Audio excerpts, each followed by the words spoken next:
Selamat datang di channel Guru Takeshi.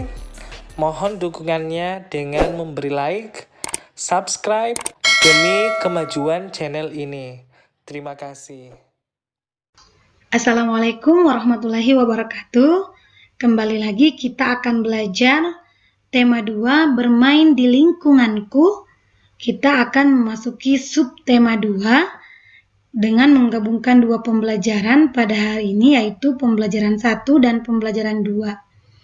Pada pembelajaran 1, kita akan belajar dua muatan pelajaran, yaitu matematika dan SBDP. Materi matematika adalah perkalian sebagai penjumlahan berulang, dan SBDP gerak tari yang menirukan gerak kegiatan sehari-hari.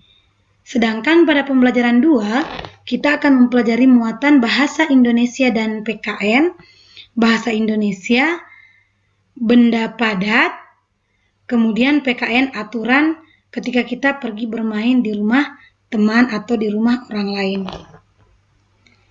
Nah, anak-anak, coba kita perhatikan Udin dan kawan-kawannya sedang memetik jambu di rumah Udin. Jadi, kita baca bersama dahulu ya. Pohon jambu di rumah Udin sedang berbuah. Udin mengajak Beni dan teman-teman untuk bermain di rumahnya. Mereka memetik jambu yang tumbuh di depan rumah. Buahnya sangat banyak. Udin dengan semangat memanjat pohon jambu.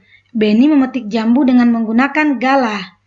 Lani memetik jambu yang buahnya tidak terlalu tinggi, sementara Edo dan Siti mengumpulkan buah jambu yang sudah dipetik.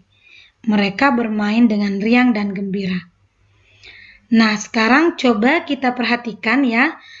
Pada saat Lani memetik jambu yang buahnya tidak terlalu tinggi, ia menggunakan gerakan kepala dan tangan, di mana ia harus menengok ke atas untuk melihat buah jambu yang akan dia petik, dan kemudian menggunakan kedua tangannya untuk memetik jambu. Nah, gerakan kepala dimulai dari ada gerakan ke samping kiri, samping kanan, ke atas, dan ke bawah. Sedangkan gerakan tangan bisa berupa tangan ke atas, tangan ke bawah, tangan ke samping kiri, dan tangan ke samping kanan. Nah, mengapa kita perlu mempelajari berbagai macam gerakan dalam kehidupan sehari-hari? Karena biasanya ketika kita sedang menari, terkadang tarian kita bertemakan tentang kegiatan sehari-hari yang kemudian menirukan gerakan-gerakan tertentu yang sering kita lakukan. Karena gerak tari dikatakan lebih menarik ketika kemudian banyak variasi gerakan yang bisa kita lakukan. Pada saat memetik jambu, Beni memetik 7 buah jambu, Udin memetik 7 buah jambu, dan Lani juga memetik 7 buah jambu. Jadi kita coba lihat ya berapa jumlah jambu yang mereka petik. Jambu Beni ada 7, Udin 7, jambu Lani juga 7. Sehingga bentuk penjumlahan berulangnya 7 ditambah 7 ditambah 7. Karena ada 3 anak yang memetik buah jambu, di mana jumlah masing-masing mereka petik adalah 7, yaitu sama dengan 21. Jika bentuk penjumlahan berulang ini dituliskan dalam bentuk kalimat matematika perkalian, maka kalimat matematikanya adalah 3 kali 7 sama dengan 21. Mengapa 3 kali 7? Karena 7-nya ada 3 kali 1, 2, 3. Jadi ada 3 kali 7 sama dengan 21. Bisa dipahami ya sampai di sini. Jadi bentuk kalimat matematika 3 kali 7, bentuk penjumlahan berulangnya 7 tambah 7 tambah 7.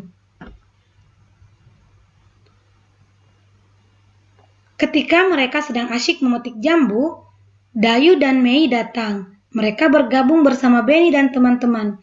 Mereka memakan jambu bersama-sama. Setelah itu mereka bermain lingkaran simpai.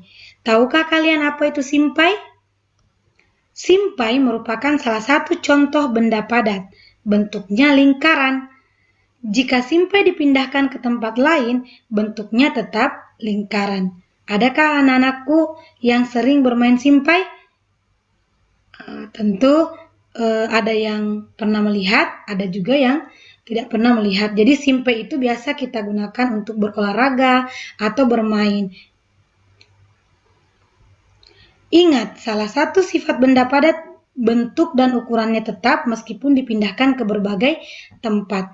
Jadi simpai tadi ketika dia dipindahkan ke atas meja bentuknya tetap lingkaran. Ketika dipindahkan di lantai bentuknya pun tetap lingkaran. Nah, untuk menguji apakah benda padat tetap meskipun dipindahkan di berbagai tempat, cobalah kalian ambil salah satu benda padat di rumah kalian, lalu kalian pindahkan ke berbagai tempat, apakah bentuknya dan ukurannya berubah atau tidak.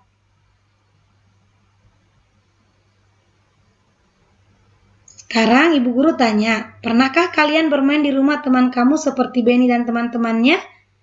Tentu ya, kita semua kan memiliki teman. Kita selalu berkunjung ke rumah teman ataukah teman kita berkunjung ke rumah kita. Ingat, jika bermain ke rumah teman atau orang lain, kita harus mematuhi aturan. Berikut ini contoh aturan jika bermain di rumah teman atau orang lain. 1. Meminta izin sebelum memasuki rumah orang lain. Jadi kalau kita ke rumah teman, kita tidak boleh langsung masuk tanpa meminta izin. Bagaimana cara kita meminta izin? Boleh dengan cara mengetuk pintu atau memberi salam. Kedua, tidak membuang sampah sembarangan. Dan banyak contoh-contoh lain aturan yang kemudian harus kita taati ketika kita bertamu ke rumah teman atau orang lain. Demikianlah pelajaran kita hari ini. Adapun tugas kalian, yang pertama tugas matematika, kalian tuliskan di buku latihan temanya. Kemudian tugas PKN, kalian juga tuliskan di buku latihan temanya. Tugas ini juga bisa dilihat pada buku tema 2 halaman 68. Sampai di sini perjumpaan kita. Sampai jumpa kembali pada part selanjutnya, masih di subtema 2, yaitu pembelajaran 3 dan 4. Wassalamualaikum warahmatullahi wabarakatuh.